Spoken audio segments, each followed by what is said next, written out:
Selamat datang di channel KGI, Kolaborasi Guru Indonesia. Eits, buat kalian yang belum subscribe, yuk di-subscribe dulu, ditungguin loh. Yuk di-subscribe dulu ya. 3, 2, 1. Oke, terima kasih, selamat menyaksikan. Oke anak-anak, pada video kali ini kita akan melanjutkan pembahasan akuntansi perusahaan jasa pada tahap pengisi saran. Kalau sebelumnya kita sudah membahas kertas kerja, sekarang kita akan bahas jurnal penutup dan neraca saldo setelah penutup. Oke, jurnal penutup. Kita lihat jurnal penutup. Jurnal penutup adalah jurnal yang dibuat pada akhir periode akuntansi untuk menutup akun-akun nominal. Akibat penutupan ini, saldo akun tersebut akan menjadi 0 pada awal periode akuntansi. Akun yang memerlukan jurnal penutup adalah akun pendapatan, yang pertama, yang kedua akun beban, yang ketiga akun prive, dan yang keempat akun laba rugi. Kita lihat kolom atau bentuk dari jurnal penutup sama seperti jurnal umum. Jadi ada tanggal, ada keterangan, ada ref, ada kolom debit dan kolom kredit. Nah teman-teman, kalian masih ingat kan materi sebelumnya loh, materi kertas kerja. Nah sekarang silakan kalian cek kertas kerja kalian lagi dan beri tanda pada akun-akun yang akan kita tutup. Oke, selamat bekerja. Kita lihat kertas kerja yang sudah kita kerjakan pada video sebelumnya.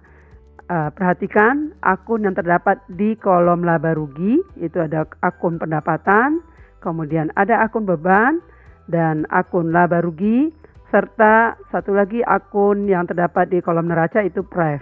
Ini adalah akun-akun nominal atau akun sementara yang tidak boleh berakumulasi dengan periode selanjutnya. Jadi harus bersaldo 0 pada akhir periode ini. Selanjutnya kita lihat bagaimana cara menutup akun-akun nominal tersebut. Lihat di sebelah kiri, ini nomor 1, menutup semua akun pendapatan. Kita tahu pendapatan itu normalnya di kredit. Maka kalau ditutup ya dipindahkan ke debit, lalu pindah ke akun ikhtisar laba rugi.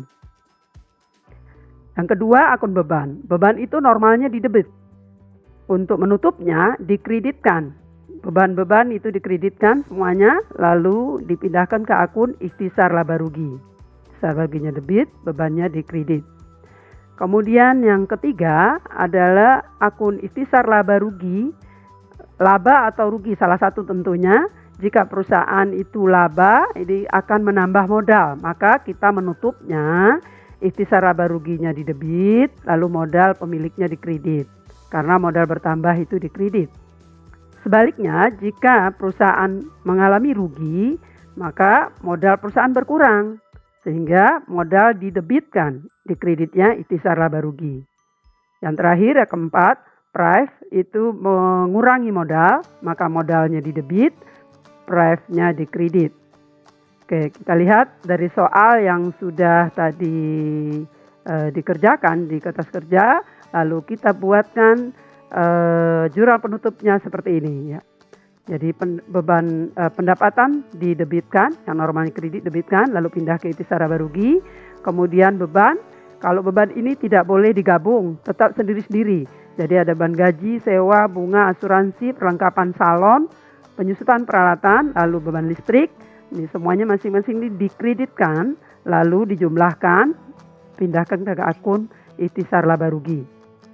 Kemudian laba, untuk laba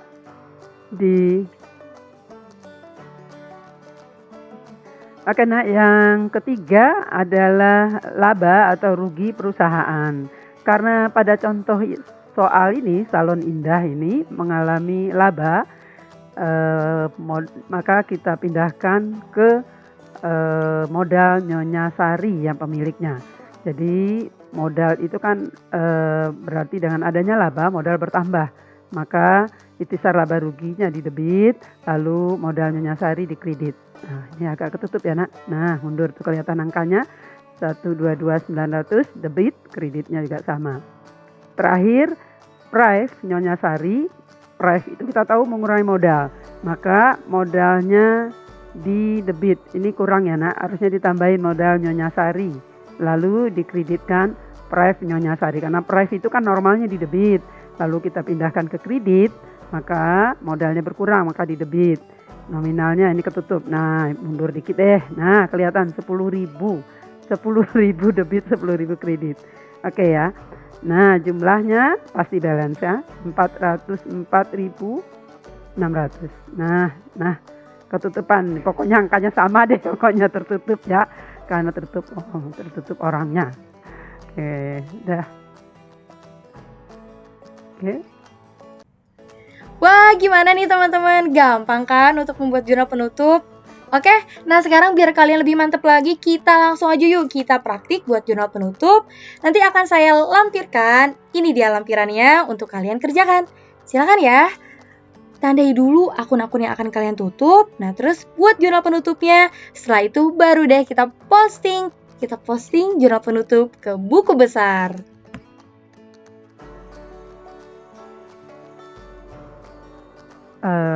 Posting jurnal penutup ke buku besar.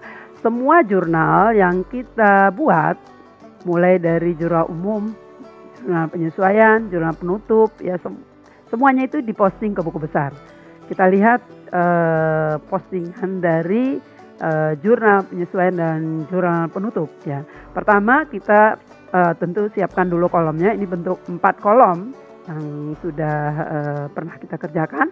Masukkan saldonya dulu, ambil dari neraca saldo. Ini saldo pendapatan usaha yang pertama, ini saldonya dikredit.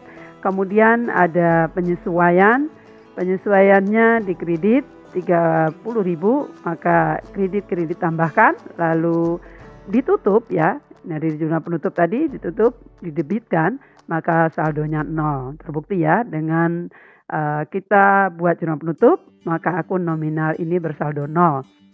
Begitu juga dengan pendapatan sewa, sama ya, saldo masukkan dulu, kemudian AJP, kemudian jurnal penutup, dan saldo akhirnya 0. Nah, ketutup juga lagi. Nah, pas, itu kelihatan saldonya 0. Kita lanjutkan ke beban. Kalau beban saldonya ini debit, lalu kalau tidak ada AJP, langsung jurnal penutup yang diposting, saldonya 0. Seluruhnya sama, seluruh beban itu yang bersaldo debit ditutup akan bersaldo 0. Nah, oke, kita lanjutkan. Lihat asuransi sama, beban perlengkapan salon, beban penyusutan peralatan, semua bersaldo 0. Beban listrik, lalu price bersaldo 0. Nah, ikhtisar laba rugi ini akun ini bersifat akun sementara yang ada karena kita menutup pendapatan ke akun ikhtisar laba rugi. Maka ini di kredit, lalu beban di debit ikhtisar laba ruginya, lalu ditutup kembali ikhtisar laba rugi sehingga ikhtisar laba ruginya bersaldo 0. Ya, bersaldo 0. Ini ketutup ya, berarti harus pindah nih nak, biar kelihatan mana angkanya ini. Nah, angkanya, masih sedikit lagi. Angkanya itu saldonya 0. Nah, kelihatan ya saldonya 0. Oke anak-anak, untuk modal kita bahas ini karena sebenarnya semua akun itu harus dibuatkan setelah dibuat jurnal penyesuaian, jurnal penutup, semuanya harus diposting ke buku besar. Di sini dicontohkan salah satunya modal Nyonya Sari. Ini dimasukkan dulu saldo, kemudian dipostingkan jurnal penutup karena menutup akun ikhtisar laba rugi. Lalu masukkan angkanya di kredit sehingga jumlahnya bertambah. Kemudian menutup akun price, ini dipindahkan debit. Lalu saldo akhir, modal akhir itu adalah 202.900. Jadi modal akhir itu adalah modal awal 100.000 ditambah laba lalu dikurang privilege. Adalah modal akhirnya. Oke, gitu nak. Lanjut ya. Kita lanjutkan, ini neraca saldo setelah penutupan. Tadi sudah ini dijelaskan ya. Jadi neraca saldo setelah penutupan akun yang ada hanya akun real, yaitu akun harta, lalu hutang, modal ya. Jadi nomor akunnya 1 depannya, 2 dan 3. Tidak ada lagi di sini akun pendapatan, beban ya, laba dan rugi atau dan price. Karena itu adalah akun-akun yang harus selesai dalam satu periode, tidak boleh berakumulasi dengan periode selanjutnya. Gitu. Oke, selesai sudah pada tahap pengikhtisaran ini. Insya Allah kalian mengerti semua ya nak. Ini tidak susah, gampang. Lalu kita akan lanjutkan. Oke anak-anak, alhamdulillah sudah selesai kita pada tahap pengikhtisaran ini. Kita akan lanjutkan pada video selanjutnya, yaitu laporan keuangan. Terima kasih. Assalamualaikum warahmatullahi wabarakatuh.